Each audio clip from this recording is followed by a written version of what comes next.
A grandeza do plano de Deus em Cristo, Efésios 1. A carta aos Efésios começa de maneira grandiosa. Logo no início, Paulo se apresenta como apóstolo de Cristo Jesus pela vontade de Deus e escreve aos santos que vivem em Éfeso e fiéis em Cristo Jesus. F1:1. É importante notar, ele não escreve apenas a uma cidade específica, mas a todos que pertencem a Cristo. Ou seja, essa mensagem também alcança você hoje. Depois da saudação inicial, Paulo explode em um hino de louvor. Do versículo 3 ao 14, temos uma das passagens mais densas e ricas de toda a Bíblia. Ali, Paulo revela o plano eterno de Deus, que foi estabelecido antes mesmo da fundação do mundo. É como se ele puxasse uma cortina e deixasse os leitores enxergarem os bastidores da história da salvação. Escolhidos antes da fundação do mundo, Paulo começa dizendo: Bendito o Deus e Pai de nosso Senhor Jesus Cristo, que nos tenha abençoado com toda sorte de bênção espiritual nas regiões celestiais em Cristo. F1:3. Repare, as bênçãos que recebemos não são terrenas apenas, mas espirituais e estão ligadas nas regiões celestiais. Isso mostra que nossa vida em Cristo ultrapassa aquilo que podemos tocar ou ver.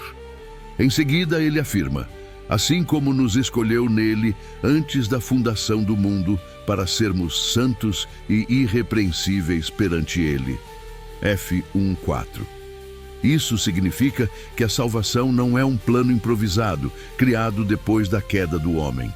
Deus já havia decidido em seu amor que em Cristo haveria um povo separado, santo e irrepreensível. Essa escolha não é baseada em nossos méritos, mas na graça e no propósito de Deus. Predestinados para a adoção, Paulo continua: e em amor nos predestinou para Ele, para a adoção de filhos por meio de Jesus Cristo, segundo o beneplácito de sua vontade. F1:5. Aqui temos uma das verdades mais preciosas. Em Cristo, fomos adotados como filhos. Antes éramos estranhos, distantes, mas agora fazemos parte da família de Deus. O termo adoção mostra que essa filiação é um ato deliberado e amoroso de Deus, e não algo natural do homem. Tudo isso, diz Paulo, é para louvor da glória de sua graça. F1:6.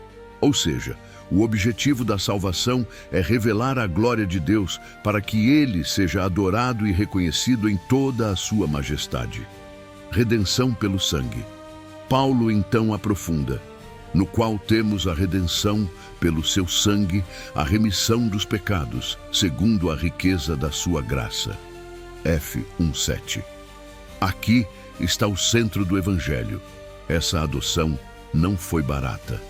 Foi conquistada através do sangue de Cristo derramado na cruz. Redenção significa libertação mediante um preço pago. Estávamos escravizados pelo pecado, mas o preço foi pago: o sangue de Jesus. Essa graça não é medida em gotas, mas em riquezas. É abundante sobre nós, derramada com sabedoria e prudência. F1:8. O mistério revelado, Paulo fala ainda sobre o mistério da sua vontade. F1:9. Na Bíblia, mistério não é algo enigmático que nunca pode ser entendido, mas um segredo divino que foi revelado em Cristo. Esse mistério é que Deus, no tempo oportuno, reuniria todas as coisas em Cristo, tanto as do céu como as da terra. F1:10. Isso mostra que a salvação não é apenas individual, mas cósmica. Cristo é o centro de tudo, o Rei que governa sobre toda a criação, selados com o Espírito Santo. Depois de falar sobre a eleição e redenção, Paulo mostra a garantia dessa salvação. Em quem também vós, depois que ouvistes a palavra da verdade, o evangelho da vossa salvação, tendo nele também crido, fostes selados com o Santo Espírito da promessa. E F1:13. O selo nos tempos antigos representava propriedade e autenticidade. Assim, o Espírito Santo é a marca de que pertencemos a Deus. Ele é também o penhor da nossa herança. F1:14, isto é, a garantia de que a promessa de vida eterna se cumprirá plenamente. Oração de Paulo. A segunda parte do capítulo, F 1:15-23, é uma oração de Paulo em favor dos crentes. Ele dá graças pela fé e pelo amor deles e pede a Deus que lhes dê espírito de sabedoria e de revelação no pleno conhecimento dele. F 1:17. Paulo deseja que os olhos do coração deles sejam iluminados para compreenderem três coisas. 1. A esperança da sua vocação, que fomos chamados para uma vida eterna com Deus. 2. A riqueza da glória da sua herança nos santos, que somos parte do tesouro de Deus. 3. A suprema grandeza do seu poder, o mesmo poder que ressuscitou Cristo dentre os mortos e o colocou acima de todo principado e potestade. Cristo foi exaltado à direita do Pai, como cabeça da igreja, que é o seu corpo. F 1:22-23. Isso significa que nós, como igreja, estamos unidos a Ele e participamos de sua vitória. Conclusão. O primeiro capítulo de Efésios nos mostra a imensidão do plano de Deus. Escolhidos antes da fundação do mundo, adotados como filhos, redimidos pelo sangue, selados pelo Espírito e participantes da herança em Cristo. Tudo isso aponta para um único propósito: que a glória de Deus seja revelada e celebrada. Efésios 1 é um convite para levantar os olhos do imediato e enxergar a eternidade. Deus não apenas nos salvou, Ele nos incluiu em seu plano eterno e nos chama a viver como filhos amados, confiantes no poder e na esperança que temos em Cristo, da morte para a vida. Efésios 2.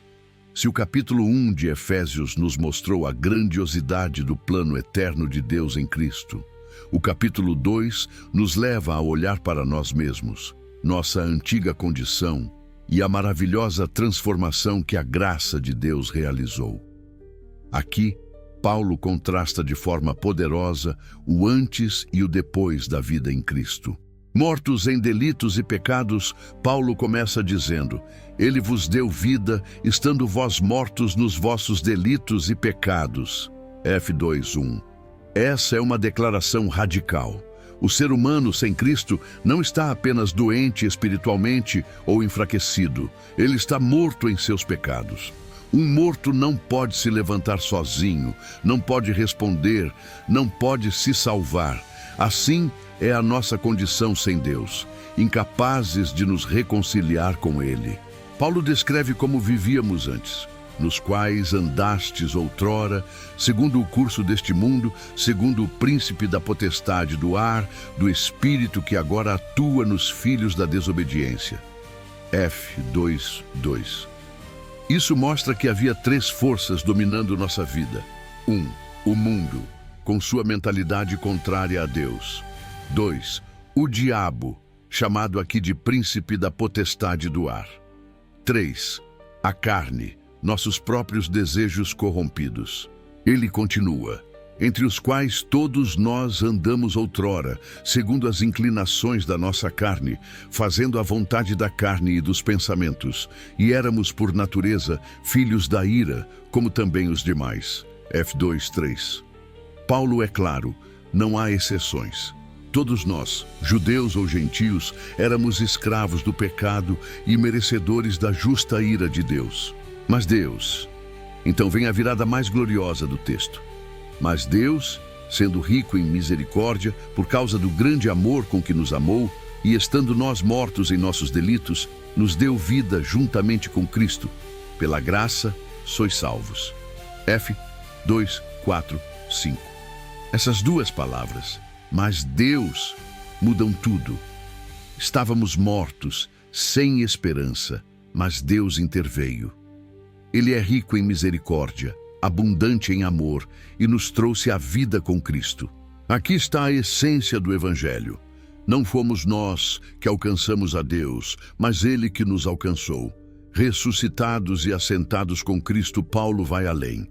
E juntamente com Ele nos ressuscitou e nos fez assentar nos lugares celestiais em Cristo Jesus. F 2:6. Isso significa que, espiritualmente, já participamos da vitória de Cristo. Ele foi ressuscitado e exaltado, e nós, unidos a Ele, já compartilhamos dessa posição. É uma realidade presente e futura. Já estamos assentados com Ele e ainda aguardamos a plena manifestação disso no reino eterno. O objetivo? Para mostrar, nos séculos vindouros, a suprema riqueza da sua graça em bondade para conosco em Cristo Jesus. F2:7. Nossa salvação é uma vitrine da graça de Deus para que toda a eternidade testemunhe o quanto Ele é bom e misericordioso. Salvos pela graça mediante a fé. Aqui encontramos um dos versículos mais conhecidos da Bíblia. Porque pela graça sois salvos, mediante a fé. E isto não vem de vós. É dom de Deus, não de obras, para que ninguém se glorie. F2:8-9. A salvação é totalmente um presente. Não pode ser comprada, conquistada ou merecida. Ela é recebida pela fé, mas até mesmo essa fé é um dom de Deus. Não há espaço para orgulho humano. Toda a glória pertence a Deus. E Paulo acrescenta: pois somos feitura dele, criados em Cristo Jesus para boas obras, as quais Deus de antemão preparou para que andássemos nelas. F2:10. Isso mostra que as boas obras não são a causa da salvação, mas o resultado dela. Não somos salvos pelas obras, mas salvos para as obras. Em Cristo recebemos uma nova identidade e uma nova missão: viver para glorificar a Deus em tudo. De inimigos a reconciliados. A partir do versículo 11, Paulo fala sobre a reconciliação entre judeus e gentios. Ele lembra que os gentios estavam sem Cristo, separados da comunidade de Israel, estranhos às alianças da promessa, não tendo esperança e sem Deus no mundo. F2:12. Essa era a dura realidade, distantes, excluídos, sem acesso à esperança da aliança. Mas novamente Paulo traz a boa notícia. Mas agora, em Cristo Jesus, vós, que antes estáveis longe, fostes aproximados pelo sangue de Cristo. F2:13.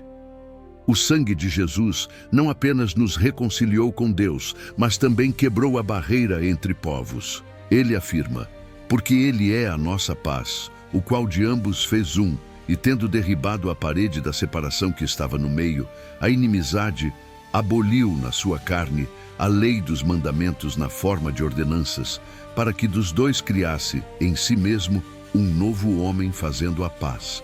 F2:14-15. Cristo destruiu as divisões. Ele não apenas fez paz, Ele é a nossa paz. Ele criou um novo povo, a Igreja, formado por todos os que creem, sem distinção. A habitação de Deus. O capítulo termina com uma imagem gloriosa. Assim, já não sois estrangeiros e peregrinos, mas concidadãos dos santos, e sois da família de Deus. F2:19. Não somos mais de fora, somos cidadãos do reino e membros da família divina. Paulo descreve a igreja como um edifício, edificado sobre o fundamento dos apóstolos e profetas, tendo Cristo como a pedra angular. F2:20. E conclui: no qual também vós, juntamente estáis, sendo edificados para a habitação de Deus no Espírito. F2:22. Isso significa que a igreja não é apenas um ajuntamento humano, mas o lugar onde Deus habita pelo seu Espírito. Somos o templo vivo do Senhor. Conclusão. Efésios 2 nos mostra a maravilhosa transição da morte para a vida. Éramos mortos, escravos do pecado, filhos da ira. Mas Deus, em seu grande amor, nos vivificou em Cristo, nos reconciliou consigo e uns com os outros, e nos transformou em sua habitação. Esse capítulo é um convite para reconhecer a nossa total dependência da graça e, ao mesmo tempo, viver a nova identidade que recebemos em Cristo, filhos de Deus, criados para boas obras e parte de uma família eterna. O mistério revelado. Efésios 3. Após mostrar no capítulo 2 como Deus nos tirou da morte espiritual e nos fez parte de um só povo, Paulo agora abre o coração em Efésios 3. Ele fala de sua missão, do mistério que lhe foi revelado e termina com uma das orações mais emocionantes de toda a Bíblia. Este capítulo é como uma pausa no raciocínio de Paulo. Ele interrompe o que estava dizendo para compartilhar algo muito pessoal e, ao mesmo tempo, universal. De Gesù de São Paulo, prisioneiro por amor ao Evangelho, ele começa dizendo: por esta causa, eu, Paulo, sou o prisioneiro de Cristo Jesus, por amor de vós, gentios. F. 3:1. Paulo estava preso em Roma quando escreveu esta carta. Mas repare que ele não se chama de prisioneiro de César ou prisioneiro de Roma, mas de Cristo Jesus. Para ele, a prisão não era obra do acaso, mas parte do plano de Deus. E por que estava preso? Por anunciar que em Cristo os gentios, todos os povos além de Israel, também tinham acesso às promessas de Deus. Era por amor a eles e a nós que ele sofria.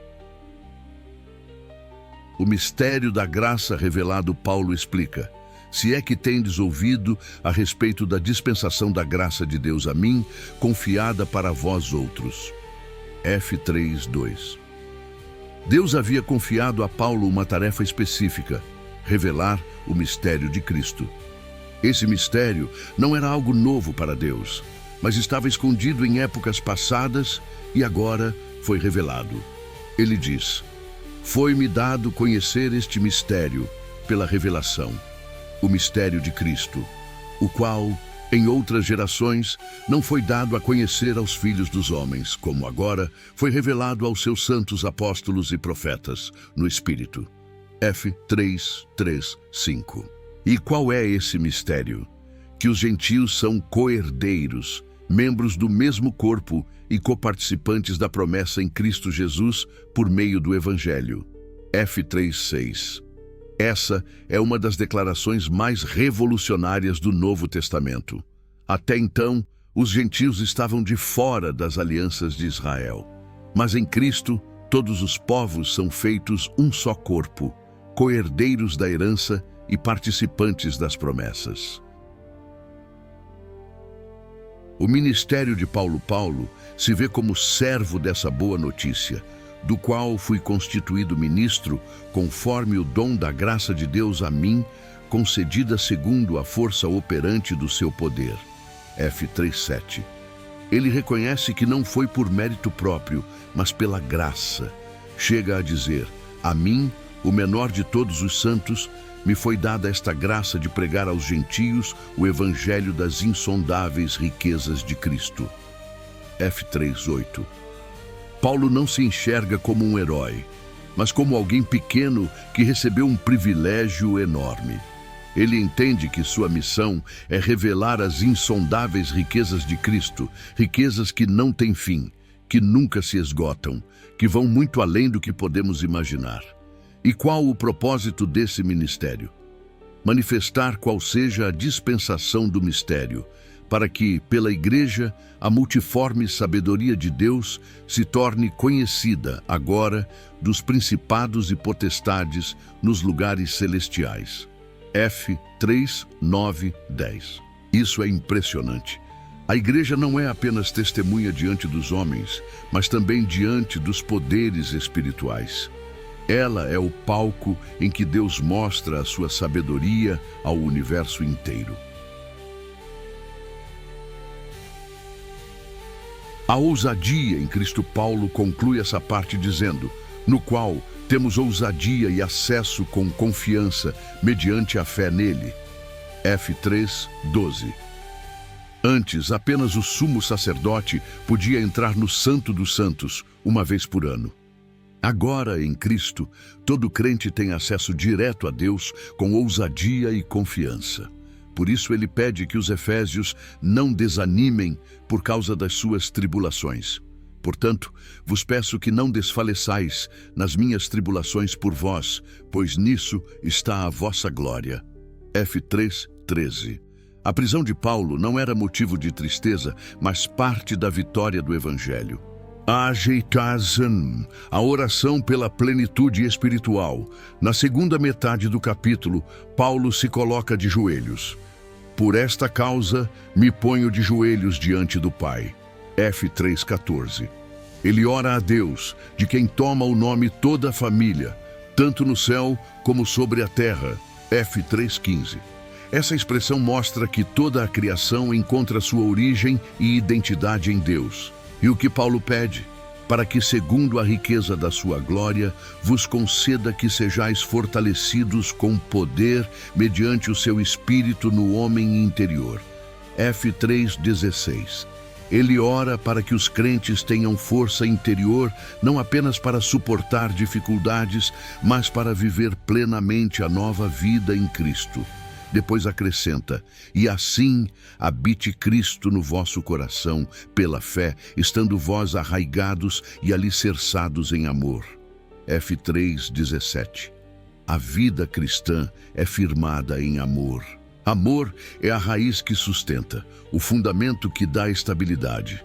E Paulo deseja que eles possam compreender a largura, o comprimento, a altura e a profundidade do amor de Cristo. F 3,18. Esse amor é tão vasto que ultrapassa o conhecimento humano, mas ao mesmo tempo pode ser experimentado na vida real. Ele conclui, e conhecer o amor de Cristo, que excede todo o entendimento, para que sejais tomados de toda a plenitude de Deus. F 3,19. Esse é o clímax. Não apenas saber sobre Deus, mas ser cheio da sua plenitude, viver uma vida transbordante de sua presença. A doxologia final. O capítulo termina com um dos louvores mais belos das Escrituras. Ora, aquele que é poderoso para fazer infinitamente mais do que tudo quanto pedimos ou pensamos, conforme o seu poder que opera em nós. A Ele seja a glória, na Igreja e em Cristo Jesus, por todas as gerações, para todo sempre. Amém. F 3:20, 21. Deus é capaz de fazer infinitamente mais. Isso não é apenas uma promessa de bênçãos materiais, mas uma afirmação de que Ele realiza coisas grandiosas em nós e através de nós, além da nossa imaginação. E tudo isso é para a glória dEle, na Igreja e em Cristo Jesus, por todas as gerações.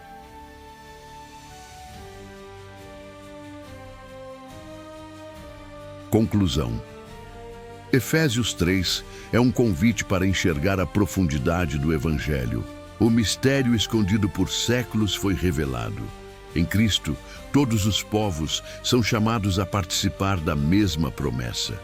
Paulo nos mostra que a Igreja é o palco da sabedoria de Deus, que temos acesso direto ao Pai e que podemos experimentar a plenitude do amor de Cristo. Este capítulo nos chama a dobrar os joelhos e abrir o coração, confiando naquele que pode fazer infinitamente mais do que tudo o que pedimos ou pensamos. Unidade e maturidade no corpo de Cristo, Efésios 4.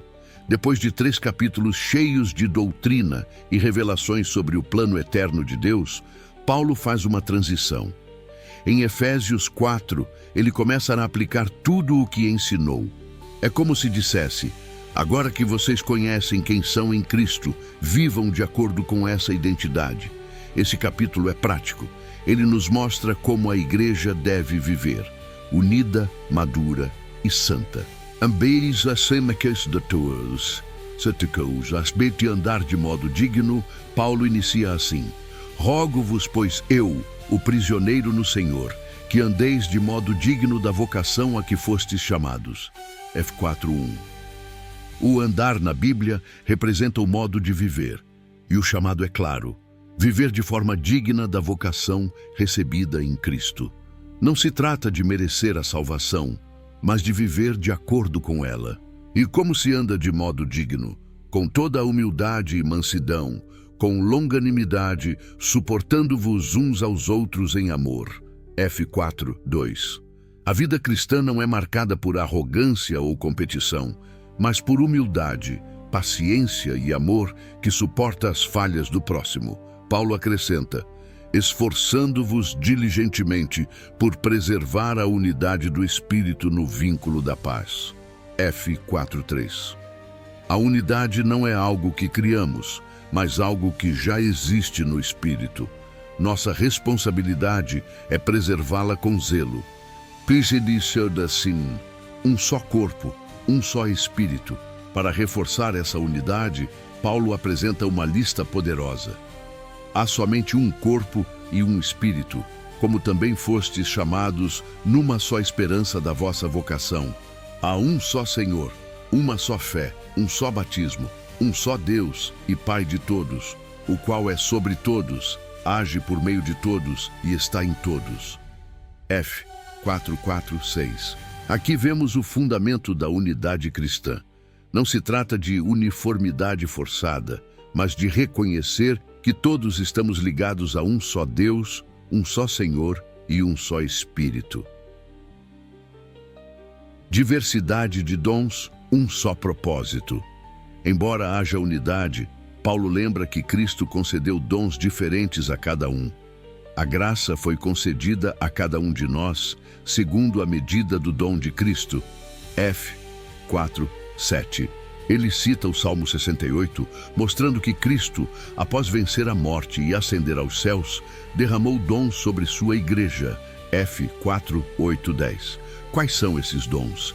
Ele mesmo concedeu uns para apóstolos, outros para profetas, outros para evangelistas e outros para pastores e mestres. F 4:11. Esses ministérios têm um propósito específico, com vistas ao aperfeiçoamento dos santos para o desempenho do seu serviço para a edificação do corpo de Cristo. F 4:12. O alvo não é engrandecer líderes, mas preparar todos os crentes para servir e edificar a igreja. O alvo, maturidade em Cristo. Paulo então descreve a meta desse processo. Até que todos cheguemos à unidade da fé e do pleno conhecimento do Filho de Deus, à perfeita varonilidade, à medida da estatura da plenitude de Cristo. F 4:13. Em outras palavras, a maturidade cristã não é medida por dons espetaculares ou títulos, mas por sermos cada vez mais parecidos com Cristo. Ele alerta: para que não mais sejamos como meninos, agitados de um lado para outro e levados ao redor por todo o vento de doutrina, pela artimanha dos homens, pela astúcia com que induzem ao erro. F 4:14. A maturidade nos livra da instabilidade e das falsas doutrinas. E o caminho é este: seguindo a verdade em amor, cresçamos em tudo naquele que é a cabeça, Cristo. F 4:15. A verdade e o amor caminham juntos. Não basta falar a verdade de forma fria, nem amar sem firmeza na verdade. O equilíbrio é Cristo, a nova vida em Cristo. Na segunda parte do capítulo, Paulo insiste na transformação da vida cristã. Assim, digo e no Senhor testifico: não vivais como os gentios na vaidade dos seus próprios pensamentos. F 4:17. Ele descreve a vida sem Deus, obscurecidos no entendimento, separados da vida de Deus, endurecidos e entregues à imoralidade. F 4:18-19. Mas para os crentes é diferente. Mas vós não aprendestes assim a Cristo. F 4:20. Paulo usa uma linguagem de aprendizado. É como se tivéssemos matriculados em Cristo. Isso significa abandonar a antiga maneira de viver e vestir-se da nova vida. Ele explica: quanto à antiga maneira de viver, despojeis do velho homem, que se corrompe pelas concupiscências do engano, e vos renoveis no espírito do vosso entendimento, e vos revistais do novo homem, criado segundo Deus, em justiça e retidão procedentes da verdade. F 4:22-24. Aqui temos uma clara ordem: tirar o velho homem como roupas sujas, ser renovados no entendimento, vestir o novo homem criado à imagem de Deus. Regras práticas de vida. Paulo termina o capítulo com instruções práticas. falar a verdade. Deixando a mentira, fale cada um a verdade com o seu próximo. F. 4:25. Controlar a ira. Irai-vos e não pequeis. Não se ponha o sol sobre a vossa ira. F. 4:26. Não dar lugar ao diabo. F. 4:27. Trabalhar honestamente. Aquele que furtava, não furte mais. Antes, trabalhe, fazendo com as próprias mãos o que é bom, para que tenha com que acudir ao necessitado. F. 4:28. Santificar as palavras. Não saia da vossa boca nenhuma palavra torpe, e sim unicamente a que for boa para a edificação. F. 4:29. Não entristecer o Espírito Santo. F. 4:30. Abandonar ressentimentos. Longe de vós toda a amargura, e cólera, e ira, e gritaria, e blasfêmia, e toda malícia. F. 4:31. Praticar bondade e perdão. Antes, sede uns para com os outros benignos, compassivos, perdoando-vos uns aos outros, como também Deus, em Cristo, vos perdoou. F. 4:32. Essas orientações mostram que a vida cristã não é teórica, mas prática.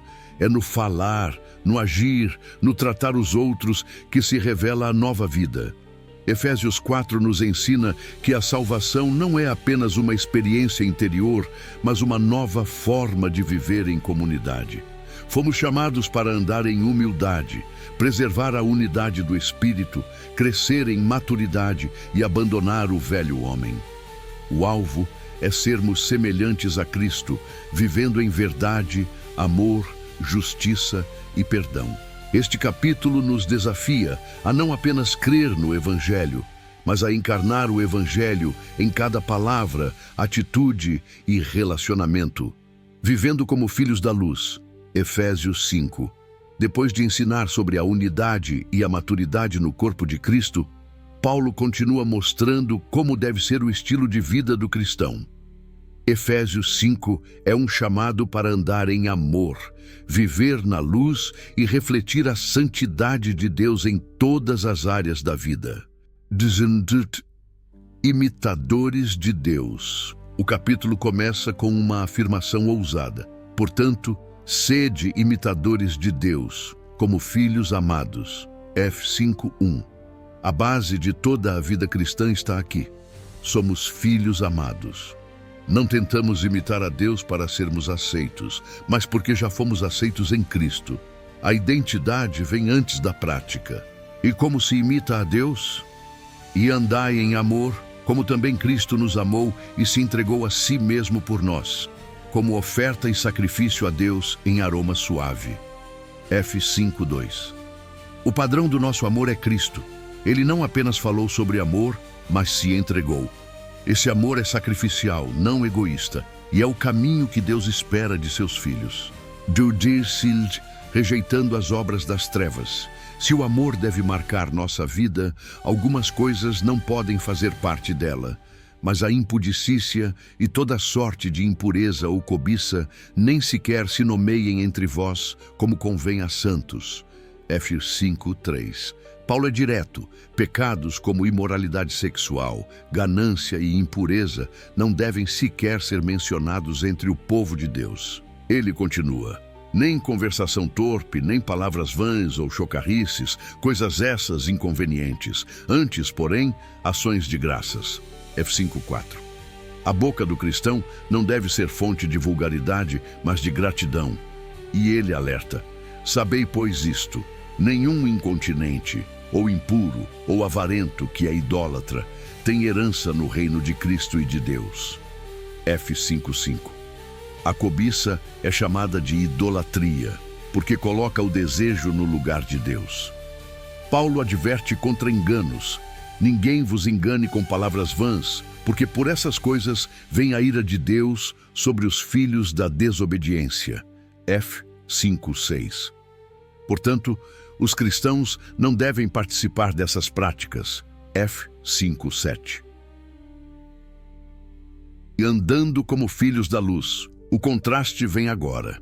Pois outrora éreis trevas, porém agora sois luz no Senhor. Andai como filhos da luz. F. 5:8. Note, não é apenas que estávamos na escuridão, mas éramos trevas.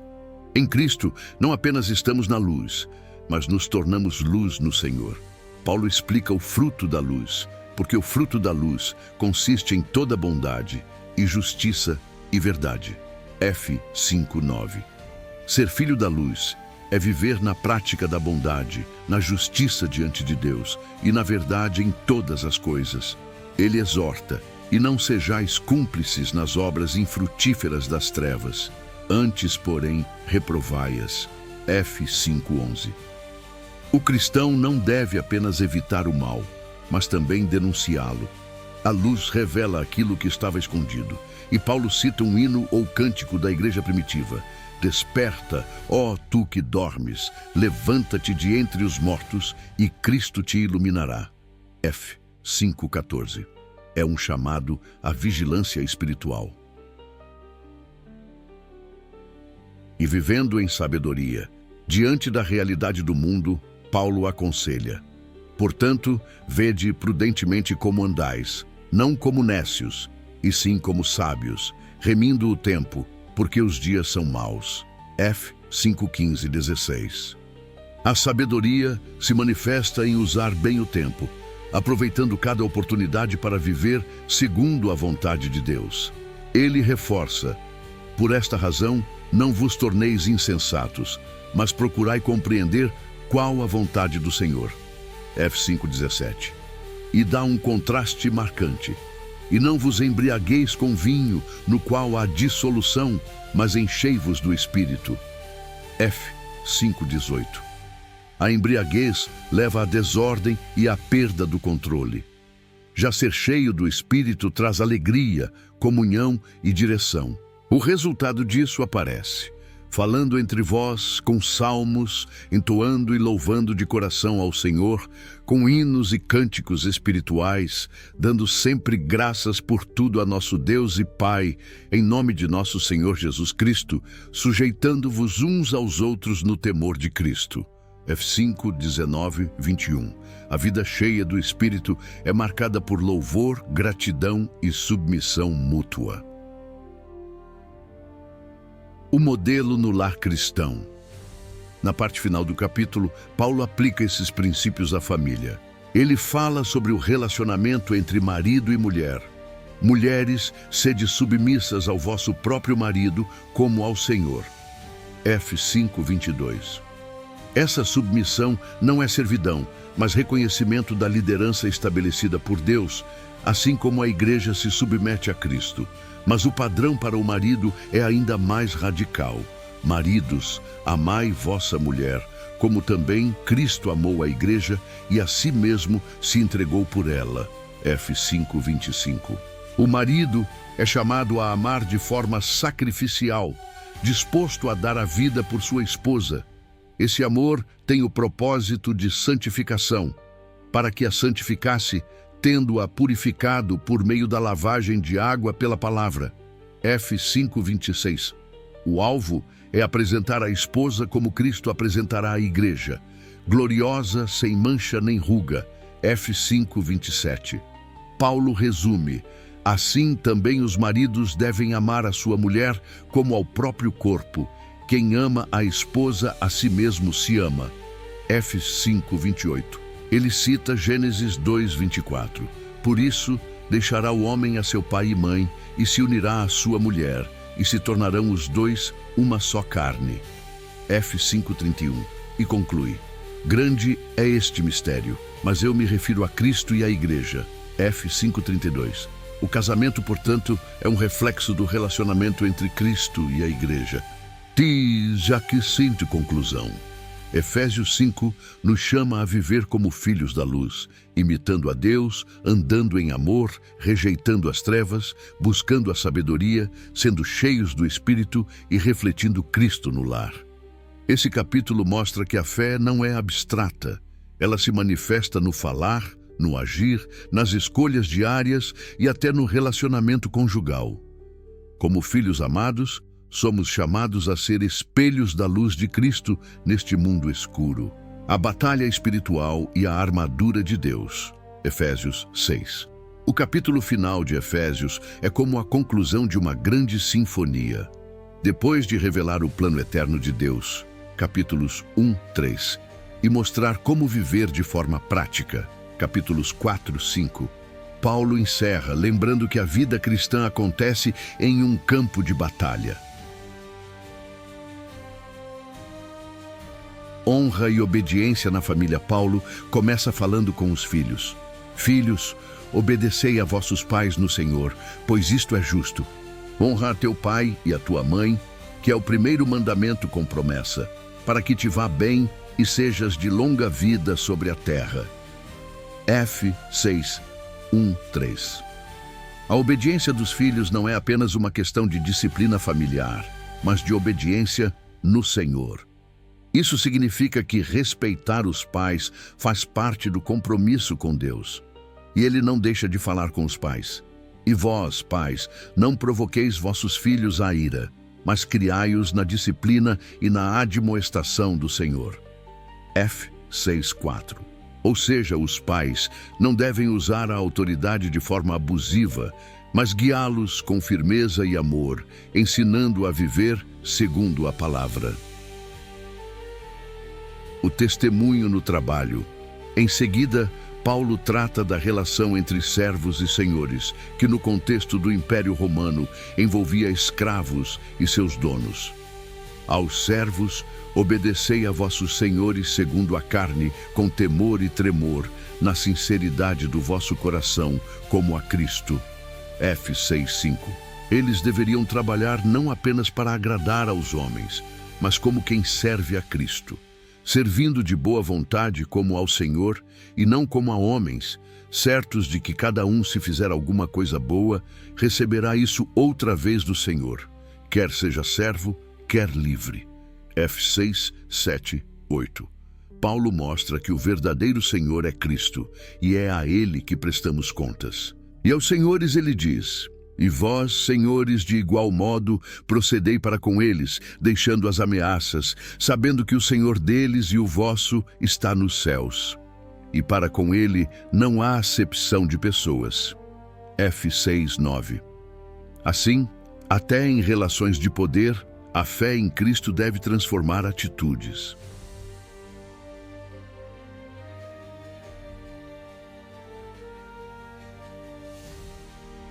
O verdadeiro combate.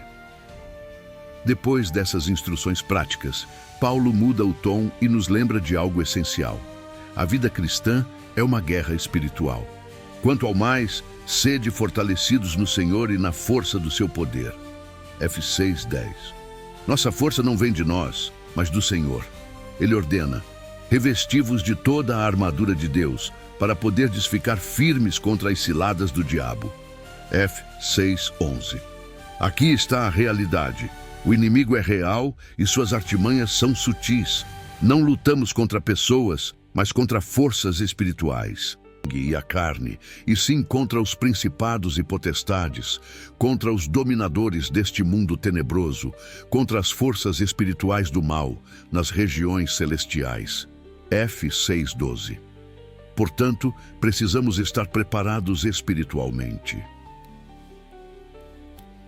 A armadura de Deus. Paulo descreve a armadura espiritual que todo cristão deve vestir. 1. Cinturão da verdade. Estai, pois, firmes, cingindo-vos com a verdade. F. 6, 14. A verdade é o que sustenta toda a vida cristã, como o cinto segurava toda a armadura de um soldado. 2. Couraça da justiça, e vestindo-vos da couraça da justiça. F. 6, 14. É a justiça de Cristo que nos protege contra as acusações do inimigo. 3.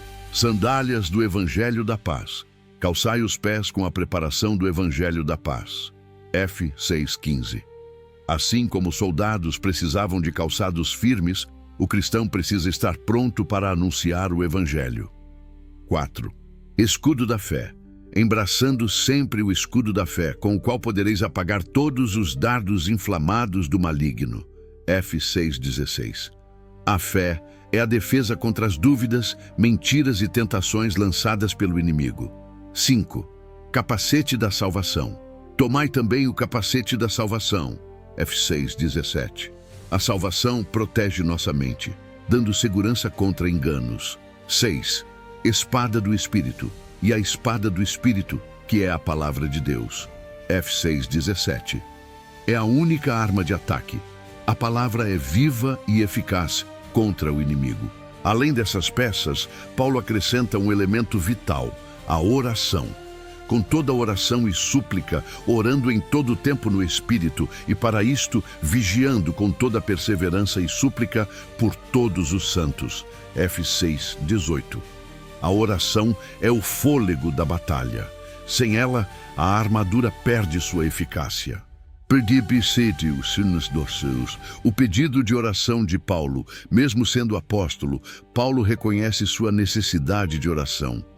E também por mim, para que me seja dada no abrir da minha boca a palavra, para com intrepidez fazer conhecido o mistério do Evangelho, pelo qual sou embaixador em cadeias, para que em Cristo eu seja ousado para falar como me cumpre fazê-lo. F6:19-20. Que humildade! Mesmo preso, seu maior pedido não é por liberdade, mas por coragem para continuar anunciando o Evangelho. Saudações finais. Nos últimos versículos, Paulo envia Tíquico para levar notícias e consolar os corações dos Efésios, F6:21-22, e conclui a carta com uma bênção. Paz seja com os irmãos, e amor com fé, da parte de Deus Pai e do Senhor Jesus Cristo. A graça seja com todos os que amam sinceramente a nosso Senhor Jesus Cristo. F6:23-24. Conclusão. Efésios 6 nos lembra que a vida cristã é vivida em dois cenários: o cotidiano, na família, no trabalho, nos relacionamentos, e o espiritual, na batalha contra o mal. Para permanecer firmes, precisamos vestir a armadura de Deus todos os dias, viver em oração e andar em obediência.